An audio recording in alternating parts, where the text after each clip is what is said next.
Senator Blumenthal. Thanks, Mr. Chairman. Thank you both for your service, and thank you for visiting with me earlier in the week. Secretary McCarthy, you and I talked about military housing, and I have no doubt about your very good intentions, and you, Ambassador Barrett, as well, to make sure that the quality of housing is improved. Isn't the best way to terminate the contractors? Shouldn't they be held accountable? And shouldn't the Army be taking some action, and the Air Force, against them, including potential criminal referrals, as I have raised previously with General Milley? Do you know whether there are steps to hold those private contractors accountable for their clear violations of contractual obligation and possible fraud? Senator, so from the range of what you discussed, just recently I delegated the authority for the incentive fee withholds to the AMC commander with maximum latitude to do what was needed to improve performance. With respects to criminal activity or potential fraud allegations, clearly was something we would investigate and pursue with vigor. The Inspector General of the Army recently completed a report showing that the residents, 1,180 of them who participated, as you well know, 2/3 of them in that survey said they were dissatisfied. 48 of the 49 Army locations with privatized housing had residents who expressed concern with safety and environmental issues, and the inspectors found that life, health, and safety items aren't part of the current Army housing inspection requirement. They found a 2013 Army policy that specifically prohibited health and welfare inspections of privatized housing. Have you reversed that policy? Yes, sir. Well, I would like a report back, if possible, as soon as possible, on what is being done to hold those private contractors accountable, both civilly and criminally. Yes, sir. 30 days, 45 days, as soon as you want it, sir. 45 days if necessary. Very well. 30 days preferable. And I know that you are focused on this issue, and you will be, Ambassador Barrett, so far as the Air Force is concerned. Ambassador Barrett, you and I discussed when you visited with me the issue of stays by Air Force personnel at Trump-branded properties. This issue is far from new or novel. In fact, I raised it with Secretary Esper when I found that in the first 6 months of this administration, $140,000 had been spent, almost $140,000, at Trump-branded properties. As you're aware, the Air Force recently ordered a global review as to how the service selects overnight accommodations for service members. And I appreciate your commitment made to me. I hope you will restate it here to provide this committee with the Air Force investigation once it is complete. Secretary Esper committed to me to providing additional information about expenditures made by civilian and uniform DoD employees at Trump properties. He has not provided that information. I'm going to renew my request to him. Will you, on behalf of the Air Force, provide a complete accounting to me and this committee about expenditures at Trump-branded properties? Absolutely, Senator. Do you agree that no taxpayer funds should be going to the President or his business as a result of stays by Department of Defense personnel at Trump-branded properties? Seems that we should have generic rules and regulations that look to the best value and best acquisition, and those rules should be enforced and enforced equally, dependent. Well, will you commit to issuing a service-wide policy to prohibit all Air Force personnel from using Trump properties for military travel whenever operationally feasible. As you and I discussed, the appearance, wholly apart from the reality of the President profiting from Department of Defense expenditures at properties he owns, is absolutely unacceptable. What we need to do is have rules and regulations that are applied evenly and that are thoughtful and do include appearances in those rules and regulations. But again, they should not be specific to any particular owner. Wouldn't a clear policy, as you've suggested, against violations of both the domestic and the foreign emoluments clause prevent the Commander-in-Chief from profiting from Department of Defense expenditures? Would that, Senator, I understand the question, I understand the concern, but if there were a shareholder in a company that owns hotels, should that be excluded from military housing or military involvement?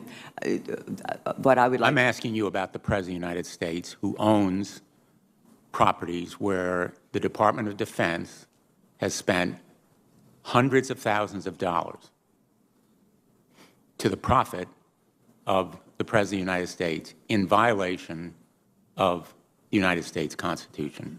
Will you issue a clear service-wide policy prohibiting that practice? I'll take a look at the rules and regulations on that and evaluate what policy should be issued. Well, before your confirmation, I hope you will provide a clear answer to this committee. Thank you, Senator.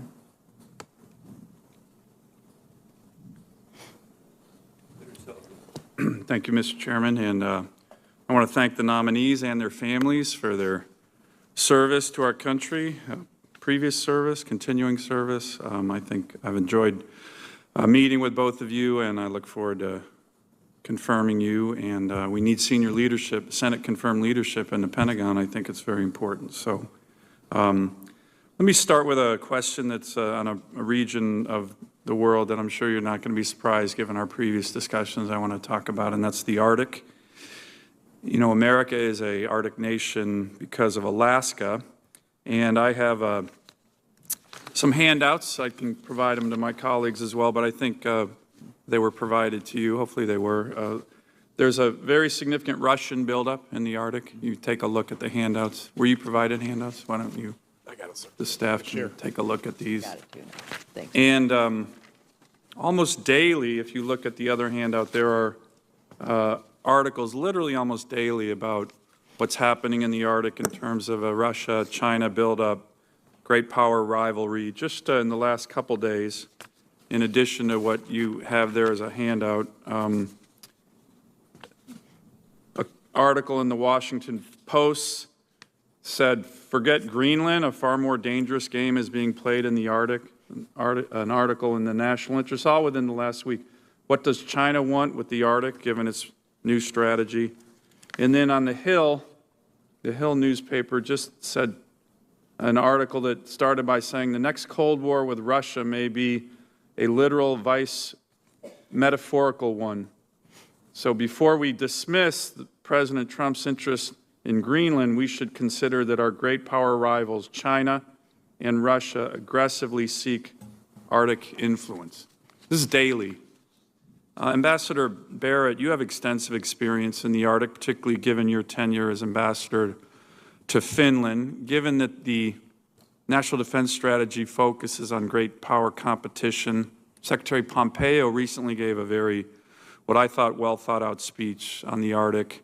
I'd like to get your views on what we should be doing there to protect our national interests. And Secretary McCarthy, I'd like yours as well. Senator, McCarthy didn't do us any favors by flattening the globe. People lose track of how small the northern hemisphere is and how close those properties are and how close Alaska is to going over the top into the Siberian area.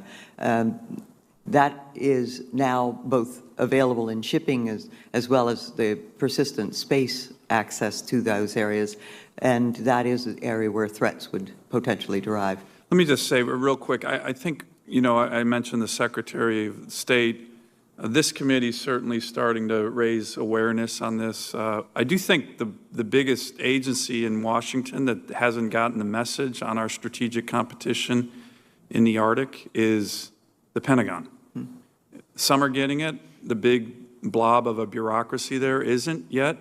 So can I get both of your commitments to come to Alaska with me, see the Arctic firsthand in America, and get your commitment to work with me in this committee, which is very interested, by the way, in a bipartisan way on these issues, to work with this committee to make sure we are protecting America's strategic interests in this next great power rivalry arena?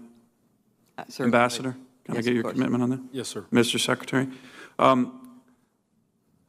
Senator Duckworth raised a very good question with regard to logistics in the Asia-Pacific.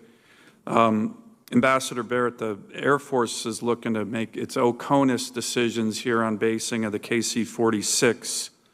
Alaska is going to have over 100 fifth-generation fighters, F-35s, F-22s, within the next couple years. No place on the planet Earth will have that many combat-coded fifth-gen fighters.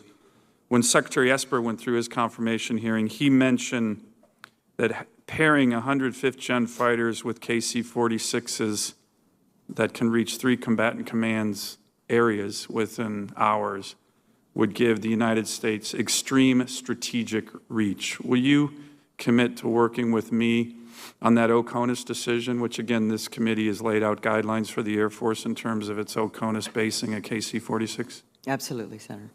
Let me ask a final question. It relates to readiness. Mr. Secretary, the chairman, to his credit, has raised this readiness issue quite a lot in the committee. I chair the Readiness Subcommittee. From 2010 to 2015, the Department of Defense budget was cut by 25%. My first 3 months in the Senate in 2015, the Obama administration was still cutting 50,000 additional active duty Army troops, which in retrospect looks like a strategically idiotic decision, but they did it anyways. Have you read this book, This Kind of War by T.R. Fehrenbach, which the Army and Marine Corps gives to all infantry officers? Yes, sir, twice.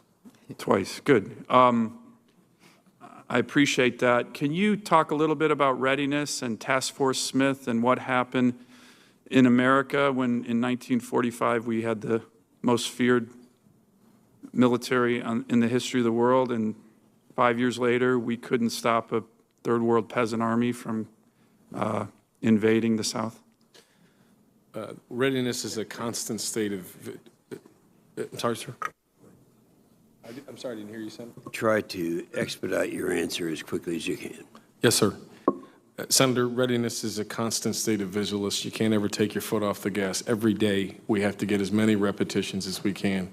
Physically, individual training, collective training, it's something that is one of the greatest deterrents we have in the military, is having as many formations at the highest levels of readiness capable to meet national objectives.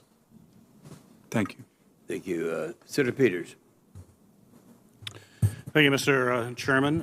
Secretary McCarthy, as we discussed in my office earlier, I have a very significant PFAS contamination problem in my state, and there seems to be some miscommunication going on between the Department of the Army, the National Guard Bureau, and the Michigan National Guard, as well as the local community, which is very problematic to have that level of miscommunication. To give some background, the Michigan National Guard submitted a time-critical response action request to the National Guard Bureau in response to PFAS and PFOA contamination. There are homes in Grayling Township that have tested positive for very high levels of PFAS and PFOA due to contamination from the Camp Grayling Army Airfield. It is my understanding that a request was made by the Michigan National Guard through the National Guard Bureau and the Department of the Army, requesting funds to provide for a new water system to the residents that were affected. They held a town meeting with the residents in late July, and they made an announcement to the town that they would receive a new water system, which was obviously received very positively. However, following the meeting, my office was contacted by the Department of Army and was told that the Army Office of Legal Counsel determined funding could not be legally provided to build this new water system. This is obviously very problematic. and would hope that you would work with me on this, and if confirmed, more specifically, how will you work with the local community to ensure that this issue is resolved? Senator, as we discussed, we sent a team of experts forward to make the assessment. It's clear that the mess was made by us, so we have to clean this up. We worked out an initial potential solution that didn't work out mechanically. I vow to you and to all your constituents, and we will work together to get this fixed. We'll get it fixed, and well, I appreciate that commitment, and we need to do it expeditiously as well. Yes, sir. I appreciate that. There's also a provision in the House-passed NDAA that grants the National Guard access to Defense Environmental Restoration Program funding to support PFAS and PFOA cleanup that is currently controlled by the Department of Army. If confirmed, would you support giving the National Guard access to some of these accounts? Yes, Senator. Thank you. Ambassador Barrett, I appreciated Assistant Secretary John Henderson's visit to Michigan and my request in April to meet with residents also facing a PFAS contamination problem in and around the former Wordsmith Air Force Base. I'm sure both of you have faced similar concerns in these communities. You're well aware of what goes on. I have sought to ensure that the Air Force adequately budgets for projected PFAS contamination-related needs, and I was disappointed, to say the least, that the Air Force recently diverted more than $4.5 million intended for cleanup at Wordsmith to cover needs at another site elsewhere in the nation. My question to you, Ambassador, will you commit to work with Congress to secure the resources we need to fully address this PFAS contamination problem that exists not just in Michigan but all across the country, and how will you do that? Absolutely, Senator. I would commit to working with the Senate if confirmed.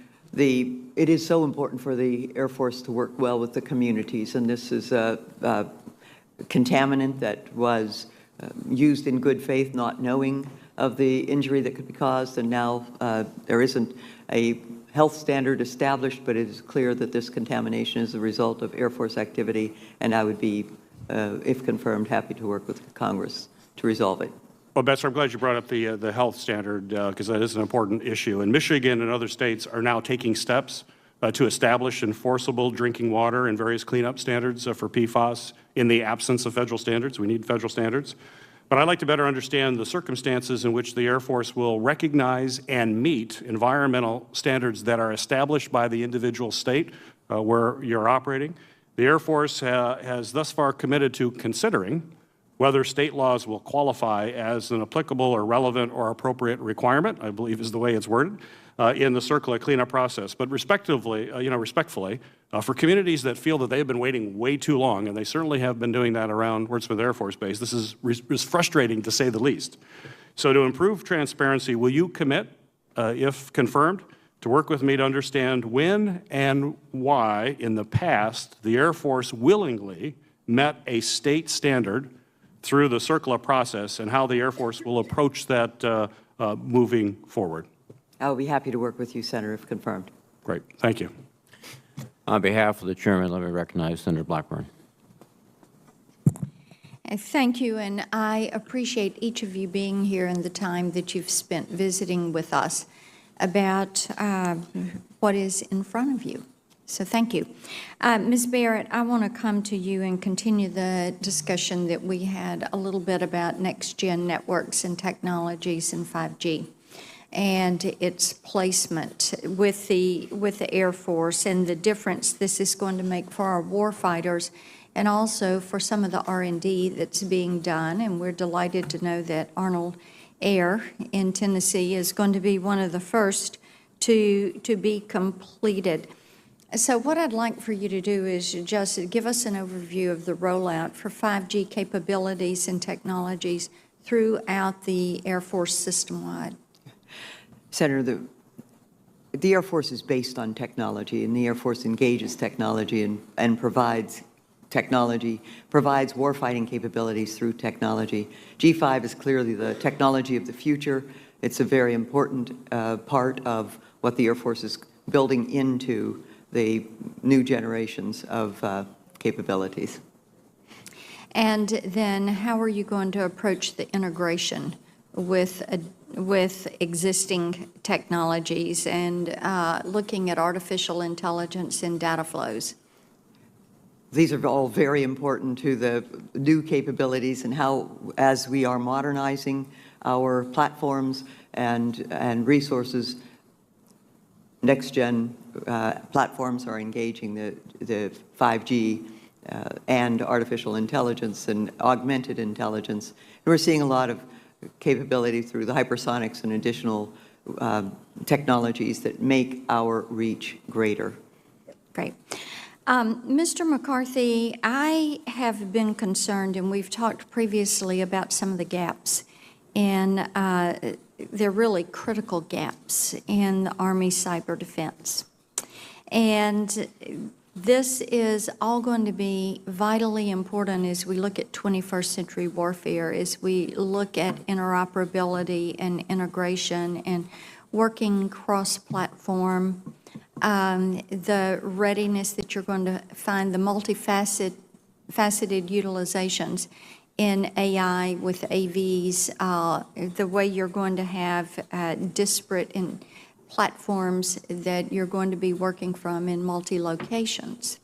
So why don't you talk a little bit about how you envision the Army pursuing SIGINT and EW and cyber, and how you see the Army network fitting into or shaping this strategy?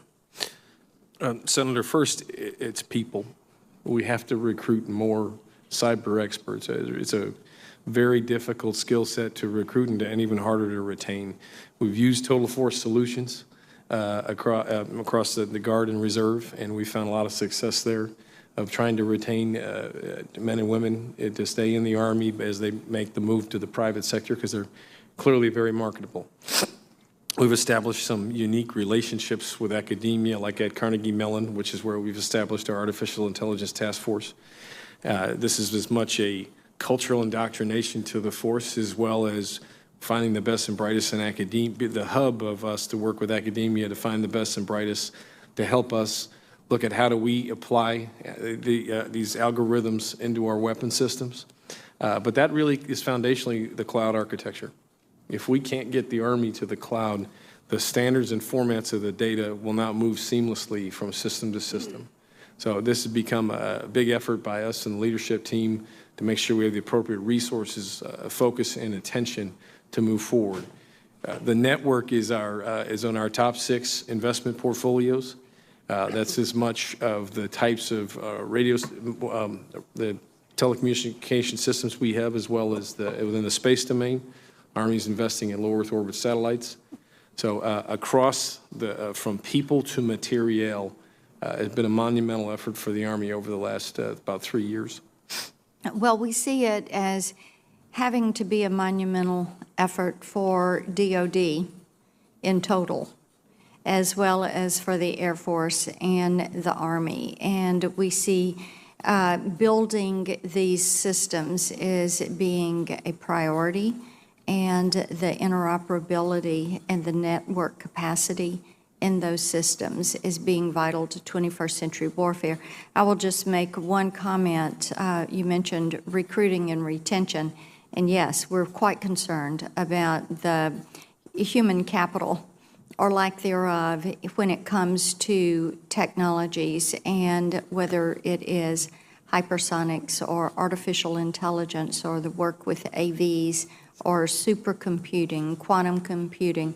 And we do share the concerns that are there. Also, we share the concerns on pilots.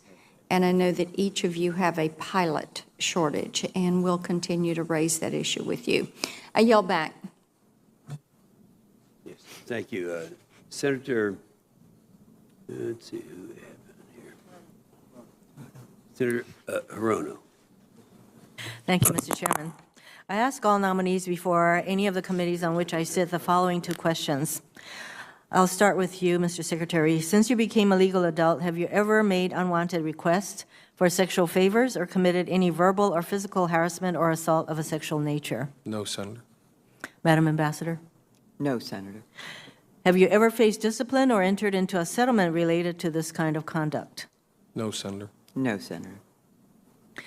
Mr. Secretary, in response to questions from Senator King regarding the legality of using Milcon funds for the border wall, you referred to a legal opinion. Who issued that legal opinion? The DOD General Counsel, Senator. And is that the highest level for the legal opinion on whether or not this is okay, or does the Attorney General weigh in on the legality? Senator, I used the Department of Defense's legal counsel in the advice of making this decision. And I take it that the legal opinion is that this is okay for the president to have done? For the 11 projects that we're funding, yes. Yes. So if this is okay, then I think we can expect more of this kind of what some of us would call the rating of military funds for various purposes that the president has in mind. So if confirmed, what would you do to prevent the president from continuing to do this, continue to raid military funds? Senator, when the request came down to support this effort, Chairman Dunford conducted a military assessment to the value of the projects, and that's where we ultimately determined the 11 had the security value, so that's where we worked So in other words, your effort was to comply with what the president wanted to do. That's how you see your role. This was a lawful order, and we will intend to follow it. And so if the president wants to do this further, you will continue to support making reductions in duly funded projects by this Congress, that you will comply. That's what you're telling me. On lawful orders, Senator, we will comply with the president's intent. We will provide the appropriate military advice about these projects and the offsets associated with the choices being made. What about you, Ambassador Barrett? What would you do to prevent the president from continuing to raid military funds for whatever projects he sees fit? Senator, if confirmed by the Senate, I would look to work cooperatively with the Senate, but I would look also to conduct every action in compliance with the law and the Constitution.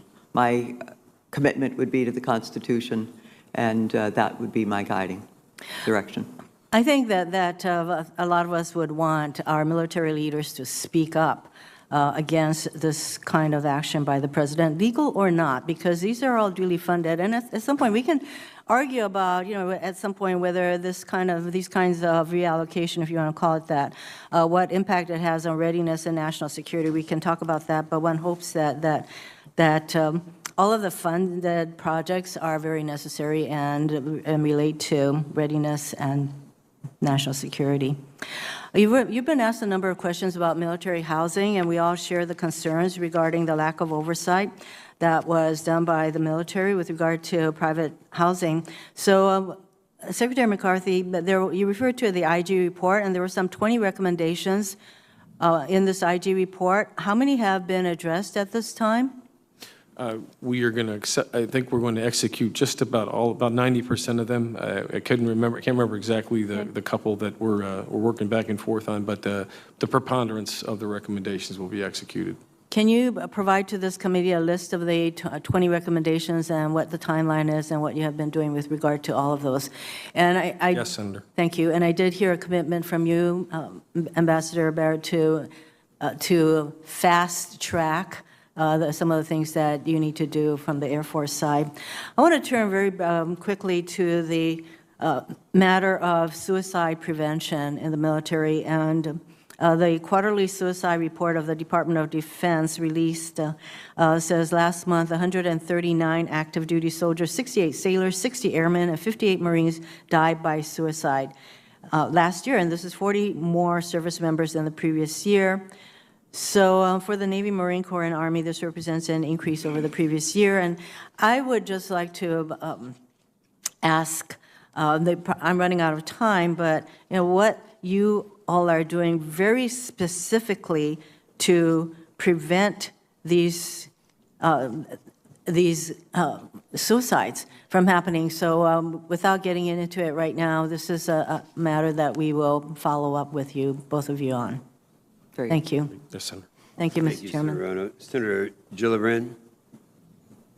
Mr. McCarthy, yesterday marked the 20th anniversary of the 9/11 attacks, one that New Yorkers will never forget. We went into Afghanistan and accomplished our mission, eliminating al-Qaeda leadership and decimating its command structure. But the war has gone on for almost 20 years and continues to claim the lives of service members with no clear end in sight. This is no longer the right strategy for our country, and it hasn't been for many years now. During recent peace talks with the Taliban, there's been a surge in violence and an increase in combat operations in which our soldiers have lost their lives. This week, the White House brought these talks to an abrupt end without stating any changes in policies or goals. Has the administration policy of conducting diplomacy through Twitter caused significant challenges for the Army in Afghanistan?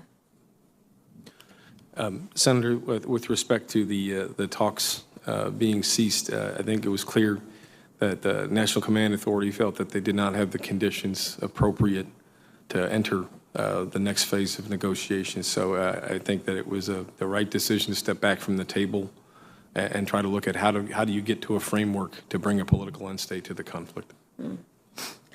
Once the Army draws down our forces in Afghanistan, I believe that there are tactics that we can employ to ensure Afghanistan does not slide into, once again, becoming a host to terrorists with the intent and capability of harming the U.S. To what extent can you, in open session, provide insights on your thinking on post-withdrawal? Senator, I worked this problem set for the serving in all three of the last administrations.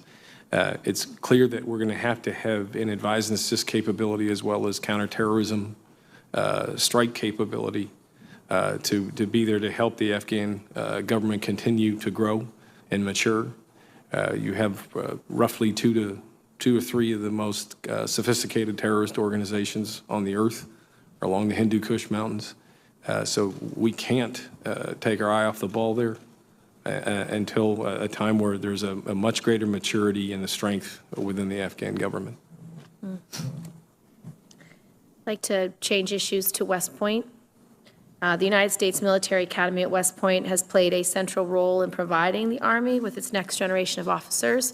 West Point cadets serve in a wide variety of roles in the Army, so the quality of their training can have far-reaching implications for the Army moving forward. Are you confident that West Point is providing the kind of advanced training to meet the future threats that these officers will face? It's remarkable how the West Point education for our officers and the experiences that they get up in their 4 years on the Hudson. I think that one of the things that Secretary Esper and General Milley worked really hard on was the summer experience, where we're working hard on the fundamentals of troop leading at the platoon level. So we made some changes there. We're also looking at how we're integrating them with our OTC. So we sent 40 cadets from West Point down to Fort Knox last summer. We're going to scale that over the next 2 years to where we can get in the upwards, 600 cadets to go down over the course of a summer and integrate the officer corps.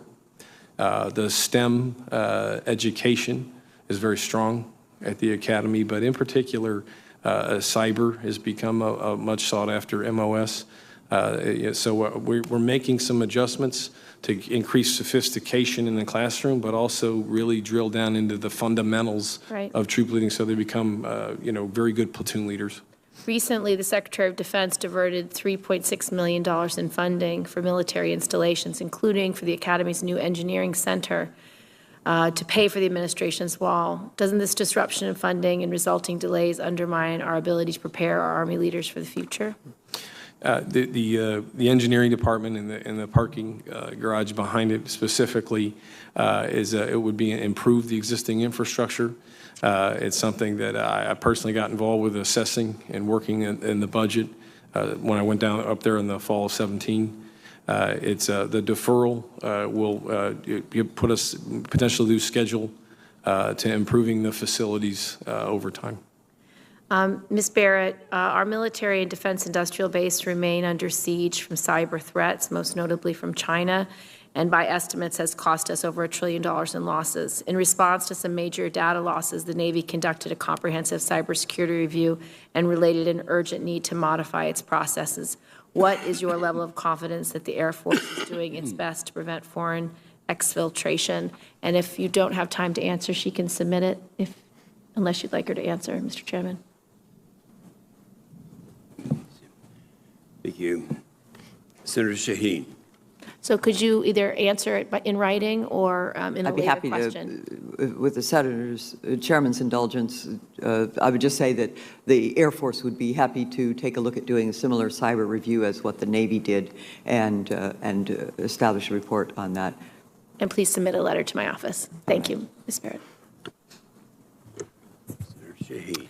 Well, thank you, Mr. Chairman, and congratulations, Acting Secretary McCarthy and Ambassador Barrett, for your nominations to these very important roles and for both your past service and your willingness to continue to serve this country. I want to start with a question about PFAS. I know that Senator, that this has come up in the hearing, but as I'm sure you're aware, on his first day as Defense Secretary, Secretary Esper announced the creation of a PFAS task force. And I wanted to ask both of you if you are willing to commit to working to ensure that we address PFAS contamination on all of our military facilities. Secretary McCarthy? Yes, Senator. Either myself or Mr. James McPherson attend those meetings. We're taking a senior leadership role on this. Thank you, Ambassador Barrett. Absolutely, and the United States Air Force has, as I understand it, been working to clean up those contaminations. That's right, and as we discussed yesterday, and I appreciated the time that both of you gave me yesterday, the Air Force has been very responsive to the issues that we've had at the former Pease Air Force Base in the city of Portsmouth in New Hampshire. We hope you will continue that cooperation and that you will support the health study that is currently underway by the Agency for Toxic Substances and Disease Registry, where Pease is a model site for that. I look forward to it. Thank you. If confirmed. And also, I hope you will both commit to urging the Department of Defense to come up with an alternative to the fluorine, to the firefighting foam that has had these PFAS chemicals that have done so much to contaminate military sites. I will do that, Senator. Yes, Senator. We're trying to find a commercial solution to replace the existing capability. We're having a hard time meeting the military spec. Yes, no, I understand that, but as you're aware, I'm sure the defense bill that we hope will pass this year includes some directives to get that done in the next year. Ambassador Barrett, I also wanted to call your attention to a request from the New Hampshire National Guard to the Air Force Medical Support Agency to conduct a public health study for individuals who've lived and worked on Pease to determine if there is higher than expected rates of morbidity and mortality, cancer deaths, other health impacts because of work that was done at Pease. I know the study is currently in development. I call it to your attention. I don't expect you to have an answer on where we are today since you're not on the job yet, but hope you will make that a priority as you go forward in the, assuming you get confirmed. If confirmed, I'd be happy to do that. Thank you. And finally, as we discussed yesterday, we are very excited to be the first Guard base to receive KC-46, the new aerial refueling tanker. We have our first 2, and we're looking forward to the remaining 10 that we will get with the first group, and certainly we'll do everything we can to urge Boeing to make that a priority to get those out on time and without the challenges that they've had. One of the issues is that many of the people who we expect to staff those tankers have been transferred to other bases to continue to deal with our legacy tankers. And I hope that you will commit to ensuring that they get transferred back to Pease so we make sure we have the full force we need in order to continue to maintain the excellent record that the 157th Refueling Wing has had. We appreciate the great performance of that refueling wing. Of course, we would apply our personnel where best needed, but the performance there is some indication that it's a high priority. Thank you. I also understand, Ambassador Barrett, that you have worked with the U.S. Afghan Women's Council and Project Artemis, and I know that you have supported making sure that Afghan women can go back to their home country and be successful in business and in other areas. I wonder if you could talk about, given that work, how important you think it is for Afghan women to be at the table in any peace negotiations that are ongoing. If you eliminate 50%, thank you, Senator, I appreciate your question. If you eliminate 50% of the talent from any environment, you aren't going to have as good a product. The women in Afghanistan have been really underappreciated and completely abused in the past. With the U.S. Afghan Women's Council, we have worked with both the health, education, civic, what we at my generation called civics, and economic empowerment of those women so that they could play a full role in their society. That's really important, and I would hope to continue that. Well, thank you very much. I'm sure both of you are aware that we have passed a law called the Women, Peace, and Security Act that guarantees that women are supposed to be at the table in any conflict negotiations that we participate in. So I would hope that you both will do everything you can to ensure that happens in Afghanistan and other places around the world. Secretary McCarthy? I will, Senator. Yes, ma'am. And just for the record, Secretary McCarthy, I agree with you. I think we need a counterterrorism group to continue in Afghanistan, regardless of what happens with all of the troops, because of the threat from ISIS and continued terrorist groups there. So thank you both very much. Thank you, Mr. Chairman. Thank you, Senator Shaheen. Let me take the chairman's prerogative a little bit here. A lot of comments were made by different members concerning the wall, concerning the activity and the characterization of rating our training. And I feel I have been down there and have observed that more than any other member of Congress. I worked down there for 20 years and as a developer on the border. I know what's going on down there. I've also been, as recently as 2 weeks ago, the only member of our Congress to be with the Mexicans themselves, the three generals in charge of the 2,000-foot border. So I know what's going on, and I know what they're doing down there. If all you have to do is talk to our Guard and Reserve and others who are down there with military to find out that the training that they're getting there is training that is on-the-job training, it's better training than they get at their home base. Now, that's what all of them said at that time. So I think to characterize that as rating our training is totally inaccurate, and I wanted that to be included in the record. We have a request from Senator King for a further question. Thank you, Mr. Chairman. Did you? Very quick question. Proposed Secretary Barrett. The F-35 started construction before the level of competition with China has reached the level that it has now and before our knowledge of their cyber intrusions. I don't know if this has already happened, but I would urge you to order a survey of every single part of the F-35 to determine what, if any, of those parts are made in China, and particularly with reference to software and electronics. I think that's a national security imperative that we not have our most advanced airplane in a position where it could be compromised by some intrusion into the supply chain coming from China. Will you take a look at that? Yes, Senator, I'd be happy to take a look. Thank you very much. Thank you, Mr. Chairman. Yes, a further question from Senator Shaheen. Just to piggyback on that a little bit, I have had several conversations with folks who are working on the F-35 who are concerned about what the next steps are with respect to Turkey being removed from that program and where some of those parts that we've been relying on Turkey for are going to be made and how that's going to happen.